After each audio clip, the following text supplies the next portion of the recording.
The hum of the antiquated engine was all Ted had for company. The old freighter, lovingly dubbed Rusty, churned through a particularly dull stretch of interstellar space. This haul promised nothing more exciting than a load of synth steel and a pay stub to fuel the old beast. Ted glanced over at the co-pilot's seat, a pang of loneliness needling at his heart. Since Jenny left, the ship's quiet seemed to echo louder than the engines. He sighed and turned back, ready to give in to mindless hours of hyperspace, when something flickered across his long-range sensors. Odd. An unidentified blip, this far out. He zoomed in, a frown crossing his face. The shape resolved into a small, single-person life pod. Now that was strange. Life pods didn't usually come drifting out of nowhere. Curiosity getting the better of him, Ted swerved Rusty off course for a closer look. As they approached, Ted could see the pod was clearly damaged. Scorch marks and a leaking pressure seal told a grim story. He grimaced, hitting the comms. "Life pod, this is freighter SCV-4458, codename Rusty. Do you copy? Respond." His words fell into silence. Whoever had been in that pod was either dead or not in a position to answer. With a frustrated groan, Ted nudged Rusty into an intercept pattern. The old bucket had seen worse days. She could handle a little tow. As he maneuvered to capture the pod, Ted couldn't help but imagine the scene of desperation that must have led to its abandonment. Whatever it was, trouble followed closely behind people who jettisoned themselves into the black. But Rusty had gotten herself into, and out of, plenty scrapes in her day. And Ted wouldn't leave someone to die if he could help it. With practiced movements, Ted secured the pod to the old freighter. He donned his heavy-duty spacesuit, a sense of foreboding clinging to him. Whatever he found inside couldn't be good. A hiss and a clank later, the pod hissed open. The interior was cramped, barely large enough for a single occupant. And there, slumped over the damaged console, was the source of the life signs. But it wasn't human. A wave of surprise washed over Ted. The creature was small, almost frail, with a wizened, sage-like face and large, liquid gold eyes. Delicate, multi-jointed fingers curled around the damaged controls. Ted took a cautious step closer. The creature startled, the huge eyes widening. It hissed, a sound like air escaping a punctured tire. "Easy, easy," Ted soothed. He held up his hands, palms out in a universal gesture of peace. Whatever it was, the creature looked terrified and more than a little injured. The alien made a series of clicking and whimpering noises, its large eyes locked on Ted. He had absolutely no idea what it was saying, but he sensed its fear. Ted pointed to himself. "Ted!" then carefully pointed to the creature.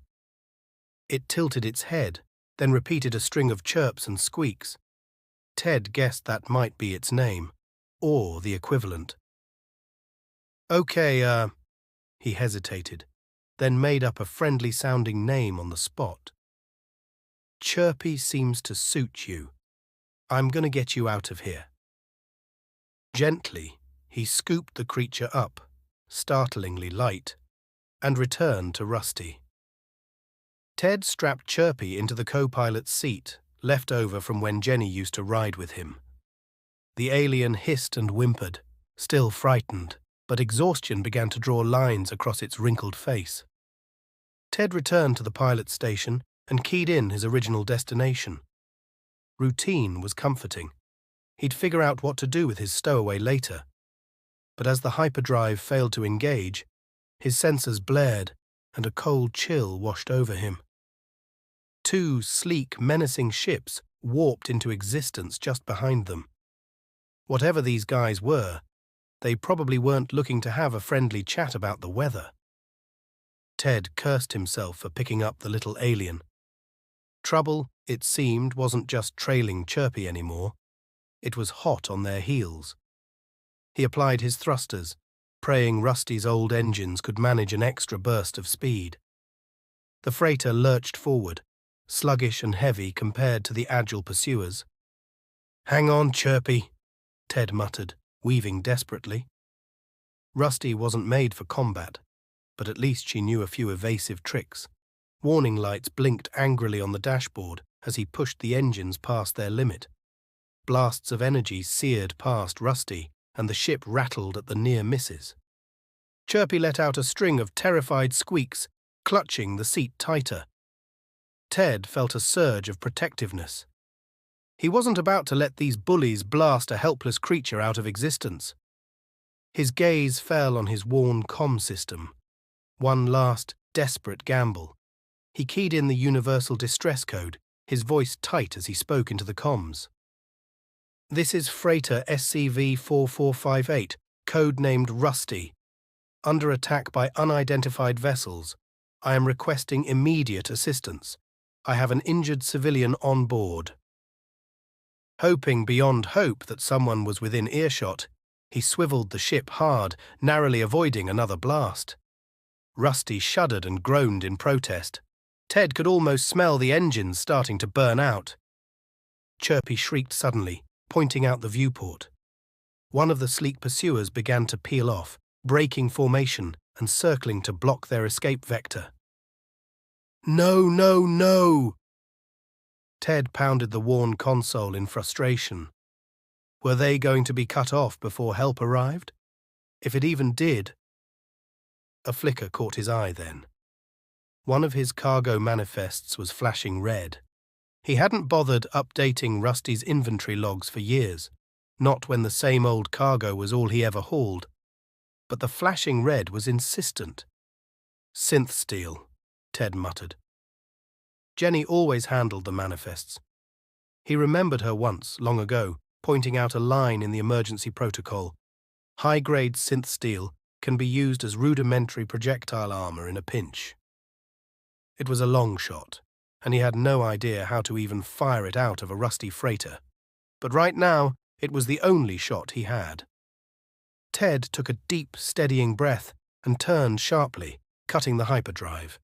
Rusty complained with a shriek of protesting metal, but held together as she spun wildly. The maneuver caught their pursuers off guard, the sleek ships momentarily disoriented.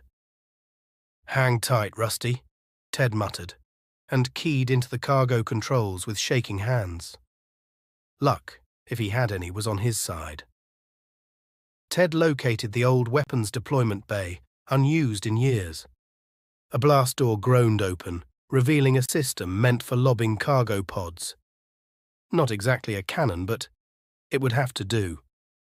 The targeting system sparked and whined in his ear, clearly never intended for combat use. Ted jammed in coordinates as best as he could, aiming for the lead ship.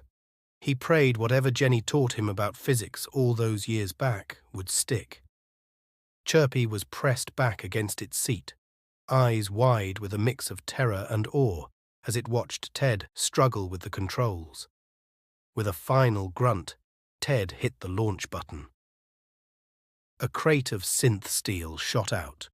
Not the most aerodynamic of projectiles, but heavy enough to do damage if he could just land the hit. Time seemed to slow. The synth steel tumbled end over end, a clunky, shimmering meteor in the black. The sleek ship finally adjusted, beginning an evasive maneuver, too late. The crate slammed into its side, ripping through metal like tissue paper. The targeted ship exploded into a ball of superheated debris. The second ship screeched to a halt, clearly caught off guard by Rusty's unexpected firepower. Ted seized his chance, gunning the engines towards a dense asteroid cluster nearby. Rusty groaned in protest, but he pushed her hard. Amidst the maze of space rocks, Ted expertly weaved the lumbering freighter. Asteroids pinged off the shields, and his pursuers struggled to keep up with the freighter's surprising agility. Finally, Rusty burst free of the asteroid field, the second ship finally deciding to cut its losses. Ted slumped back in the pilot's chair as the vessel disappeared from the sensors. "Well, how about that?" he breathed, a grin spreading across his face. He glanced over at Chirpy, who was staring back at him with its huge golden eyes, an unreadable expression on its face. The rest of the journey was tense. Ted's nerves were frayed and the old engines sputtered in exhaustion. But they made it to the nearest starport, a grimy little backwater station called Haven Rock. Barely bothering to dock properly, Ted scooped up Chirpy and scrambled towards the station's seedy underbelly. Finding a sympathetic contact took longer than he dared, but with enough desperation and a fistful of credits, he managed to locate an off-the-books mechanic named Grizz, who wouldn't ask too many questions. Grizz gave Rusty a long, evaluating look, then spat out a wad of chewing tobacco. "Gonna take some serious work, and serious coin." Ted swallowed hard. This might clean out his savings. "Just fix her up enough to fly," he ground out. More time here meant more chances of those sleek ships sniffing them out again. While Grizz got to work, Ted settled into a back room and tried to understand his unexpected passenger. Chirpy seemed to be recovering from its injuries, the fear fading from its eyes. Ted discovered Chirpy had a taste for raw vegetables, finding his emergency rations suddenly decimated. He tried to communicate some sense of the situation, but his grasp of Chirpy's clicking, squeaking language was non-existent. Still, they developed a sort of routine, a few pantomime gestures, the sharing of food, and something that could almost be called companionship. Finally, Rusty was declared space-worthy, a loose term Ted thought sourly. He settled Grizz's bill with a wince, thanked the gruff mechanic, and hurried Chirpy back into the cockpit. As they lifted off from Haven Rock, Ted couldn't shake the feeling he'd just traded one problem for a whole different mess. "Where to, Chirpy?" he asked, glancing at the little creature. It chirped hesitantly, then reached out with a delicate finger and pointed on the star map. Ted did a double take. That couldn't be right. "Are you sure?" he asked. Chirpy nodded vigorously with a squeak. Ted sighed and turned Rusty in the new direction. He strongly felt he wasn't headed for a simple synth steel drop-off anymore. Wherever Chirpy was taking him, it was bound to be a whole new level of trouble. Chirpy's coordinates were deep in a sector known for its secrecy, a tangle of uncharted systems and whispers of hidden factions. Ted knew it was a fool's errand, but the look in Chirpy's eyes, a mix of hope and desperation that he couldn't ignore, convinced him to at least try. Rusty limped through hyperspace, her engines wheezing in protest. Every shadow made Ted jump, fearing the return of those sleek pursuers. Yet, as they delved deeper, they remained unfollowed. Perhaps Chirpy's people had ways of masking their path, or their enemies simply weren't tracking this far into uncharted space. After what felt like an eternity, they finally arrived at the designated system. A small, unremarkable blue star with a handful of planets. Nothing about it screamed refuge. Ted brought Rusty in low-dodging asteroid fields until Chirpy directed him towards a barren, rocky moon. "Here?" Ted asked dubiously. There was nothing to see but cratered rock. Chirpy chirped with renewed energy, pointing urgently toward a particular crater. As they descended, Ted's stomach dropped. A hidden entrance was carved into the rock face, and nestled within was not a colony, but a single, sleek ship. The same design as the ones that had chased them across the galaxy. Terror washed over him. Had Chirpy been leading him into a trap this whole time? Before he could panic, Chirpy scrambled from its seat and clambered down the exit ramp, rushing towards the ship. Hesitantly, Ted followed. He saw now that this ship, while similar to the others, was older, battle-worn. As he neared, an access panel slid open, revealing a welcoming light within. Curiosity won over caution, and Ted stepped inside. A cluster of aliens, the same species as Chirpy, huddled within. Yet, unlike the menacing military air he'd witnessed before, these wore simple robes and had expressions not of aggression, but relief.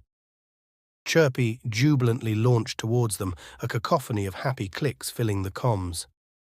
One of the aliens, older and with a kind face, stepped forward. It spoke softly, a translator device held in its multi-fingered hand. "Thank you," its voice crackled, "for bringing our scout home." Ted's jaw dropped. Scout? Home? He glanced at Chirpy, who chirped sheepishly, a hint of embarrassment replacing its joy. The elder explained. Chirpy was young, a daring explorer. While on a routine mission, their ship had been attacked, forcing Chirpy into the escape pod with only a vague emergency beacon to follow. It seems the beacon was faulty, leading him here, but also into the clutches of their enemies as they desperately searched. A wave of guilt washed over Ted. He'd nearly led Chirpy into certain doom. The elder reassured him, their gratitude sincere. After exchanging formalities, it was time for goodbye. As Ted turned to leave, the elder called out, offering a small trinket, a glittering crystal pendant. "For your bravery," they said. "May it offer you some protection on your journey, wherever that may lead." The ride back to civilized space was quiet. Ted was deep in thought, the crystal pendant cool against his palm. He'd picked up a stowaway, lost a fortune on repairs, and been pulled into some intergalactic spy game. Yet the adventure and the odd friendship with his alien hitchhiker had changed something in him. Jenny's ghost felt less heavy in the old freighter. Maybe, just maybe, he was on his way out of that lonely rut after all.